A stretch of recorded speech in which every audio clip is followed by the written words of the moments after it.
cover the 17 counties of the Bluegrass, and Rolly, Mike, and I are board staff to the Governing Board of Local Elected Officials, which is your 16 county judges of the 17 counties and the Mayor of Lexington. We're also board staff to the Workforce Innovation Board.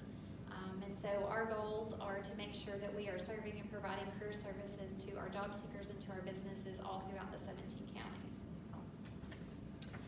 Our primary focus is to help our job seekers and our businesses. As far as our job seekers, they need to be, for our youth program, we have 16 to 24 years old, and they can either be in school or out of school. And then for our adult and dislocated worker population, we serve individuals that are 18 and older.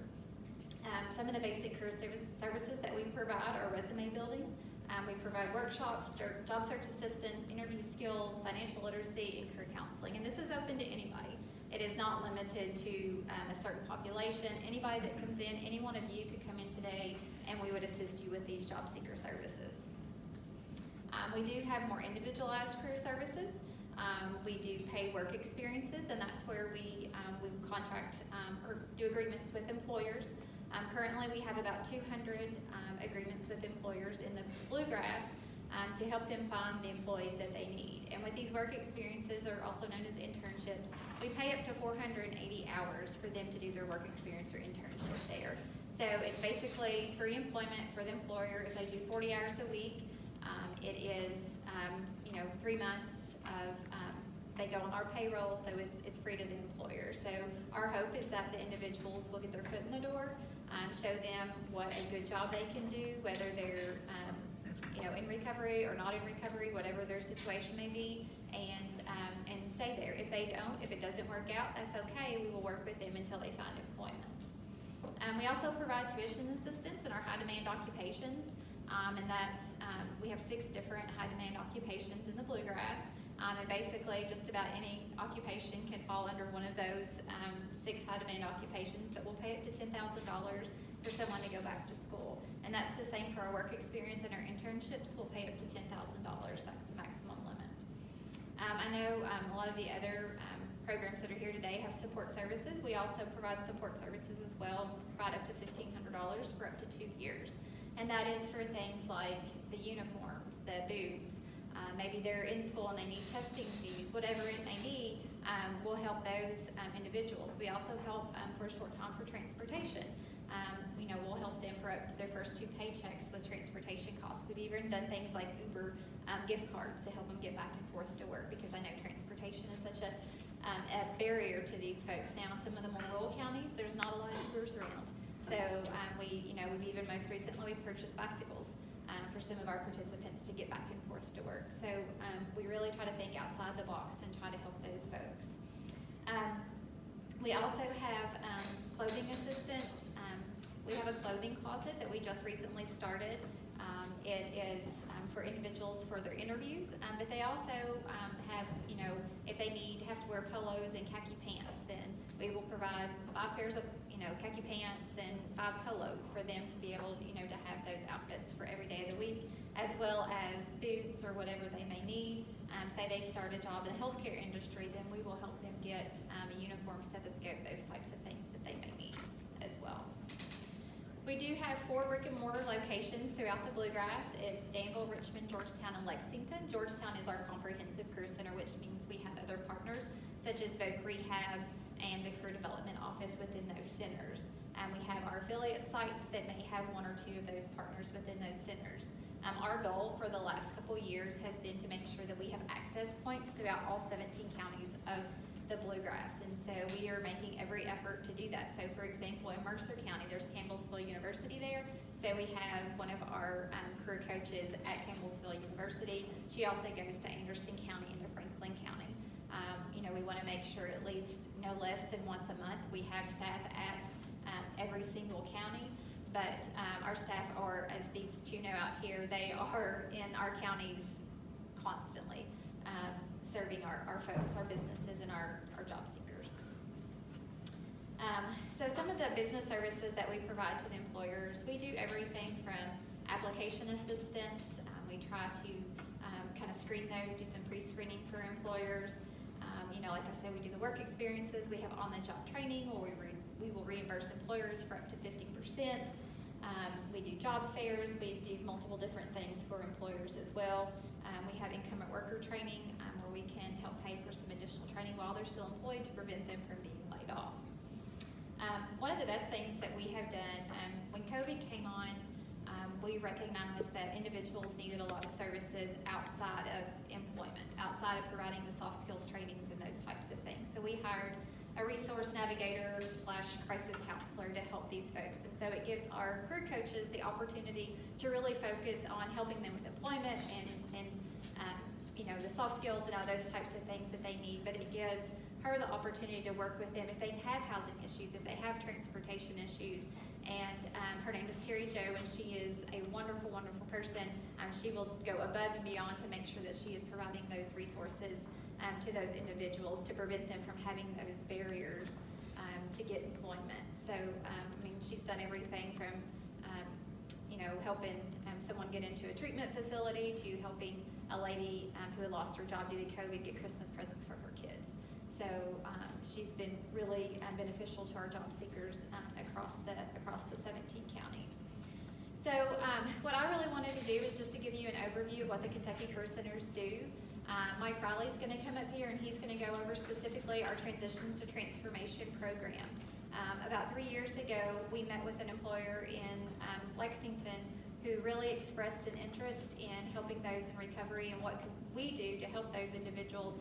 And our local elected officials in the Bluegrass as well shared that they would really like us to focus on helping those individuals. So Mike is going to tell you about our Transition to Transformation program. Thank you, Amy. And John, she said they messed up giving you a podium and a microphone. Ashley can tell them they let me have a microphone. You're out of words for today. I know, that's the running joke of the office. They tell me I'm out of words because I like to talk. So, but I will make this quick. I'm timing you. You might as well not. My side life, I also preach, so you give me a microphone podium, I won't be passing a plate before we're done. So it's good. But no, I just would love to tell you a little bit about our Transition to Transformation program. It has been the heart and soul of a lot of our services for the last couple of years. I came on in 2019. I had just started. We really had just had the transitional policy had just passed, as Amy was mentioning. And the director at that time, Mabel Duke, she said, hey, take this and run. See what we can do. Starting out, Amy and I talked, we hoped that maybe we could get, 1 or 2 recovery centers to work with us. Maybe we could get 1 or 2 employers that we could use to put people in recovery programs into work. And we had no idea what was going to happen. It started off with Revive Life Ministries in Nicholasville. Aaron was the case manager that went there, the talent specialist. We were hoping, hey, if 4 or 5 guys would sign up, it would be great. I believe in the first 30 days, Aaron enrolled about 20-something guys at Revive. And it went off from there. So Transitions to Transformation was born out of that. It started off with Revive Life. Today, we have over 25 recovery partners and other community partners within Transitions to Transformation, including our prison reentry.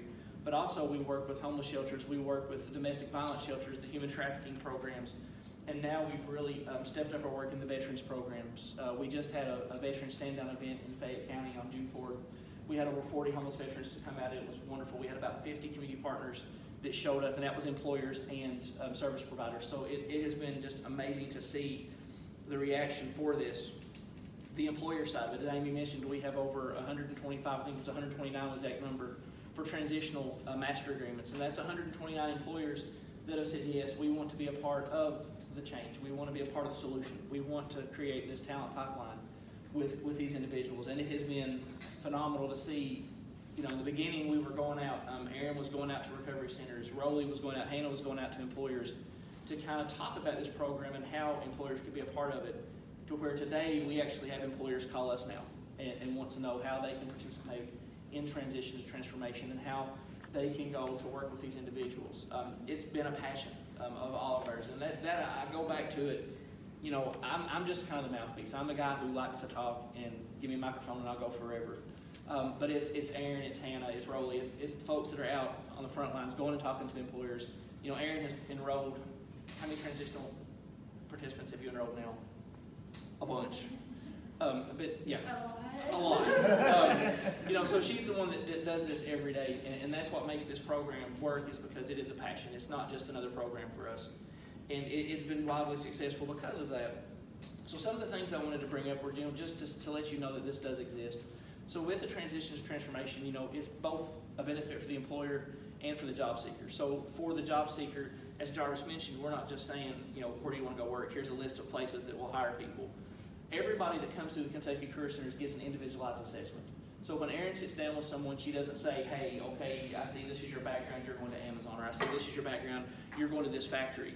Erin sits down and says, where do you see yourself in 6 months? What would you like to do?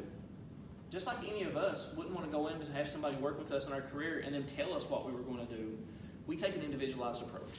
We ask them, where do you see yourself? Because we realize who you were yesterday does not define who you will be tomorrow. And we know that we can help you get where you want to be. We've seen it time after time with participants. So we want to make sure that it's what they want to do, because we're all going to be more successful when what it is that we're doing is what we're passionate about, what we want to do. So we work with individuals to find out, what are you passionate about? What don't you want to do? Some people come and say, look, I just don't want to work in a factory. Fine. Then let's look at a different route.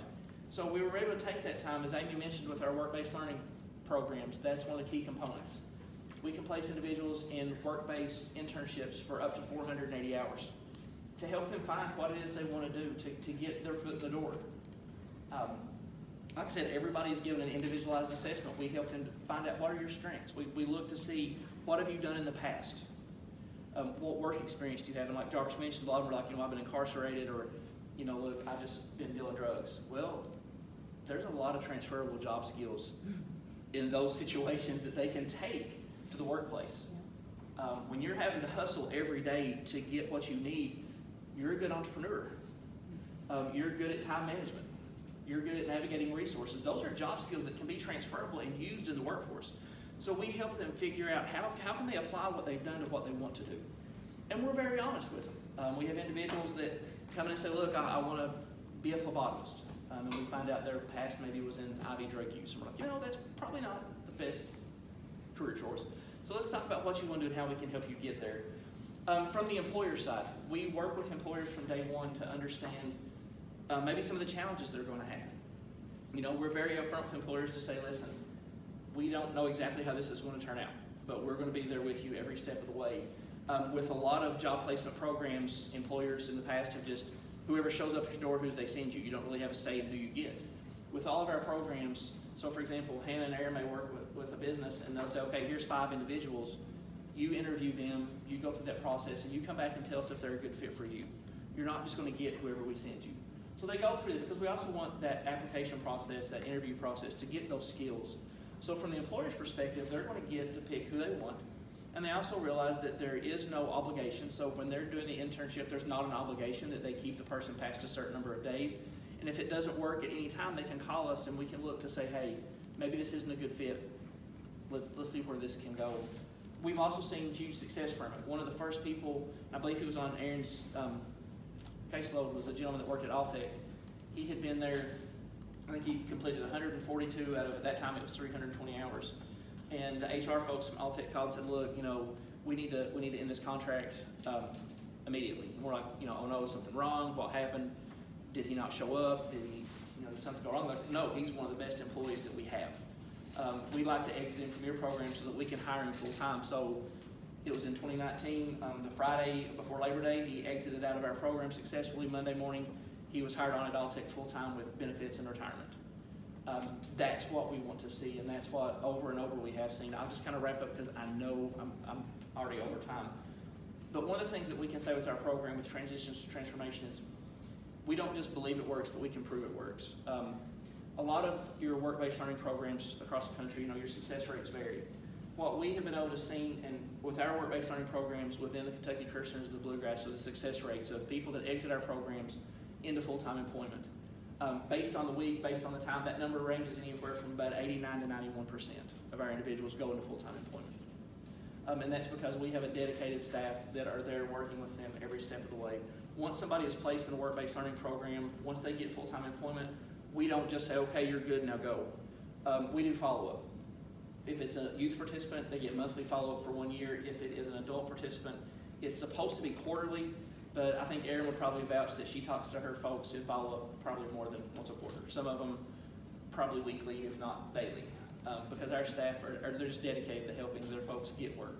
So we have seen that success. We have seen, I would love to have had time to show you some of the success stories. You can go on our website at ckyscareer.com and click on the T2T tab, and you'll see our success stories. And there is story after story after story of individuals who have come through our program and are now in full-time employment. Individuals who have come from recovery centers, have come through the prison reentry, who have come from the domestic violence shelters, through the human trafficking shelters that we work with, our veterans population that we're now working with, that we've seen come in, some of them homeless, some of them having not worked in multiple years, and now they have sustainable employment and they're able to support their families and be where they wanted to be. We're very proud of this program. During COVID, a lot of stuff shut down. A lot of services went away. Our last day in the office last year was March the 19th. That was on a Thursday. Amy called us on Monday morning and said, okay, how do we do this virtually? Because we're not stopping. All of our direct service staff was on board. We all just sat around and said, how do we make this work? And one of the things I'm probably the most proud of to be associated with this group is last year during COVID, we saw our enrollments increase by over 100 during the pandemic, when we could have just stopped and said, we'll see you when it's over. Our talent development specialists, our business service specialists, we just adapted. They decided we can do this on Zoom, we can do this on Google Meets. I tell people all the time, our staff will meet with you on any platform. They don't care if it's Facebook messaging. We're not going to let you go during this time, and we saw that increase. So thank you all for the time. At this time, I'm going to ask Ms. Darlene Horton with Goodwill Industries to come up and tell about their amazing programs. They're one of our partners. We do a lot of referrals back and forth with Goodwill, so I'm excited to hear what Ms. Darlene has to say.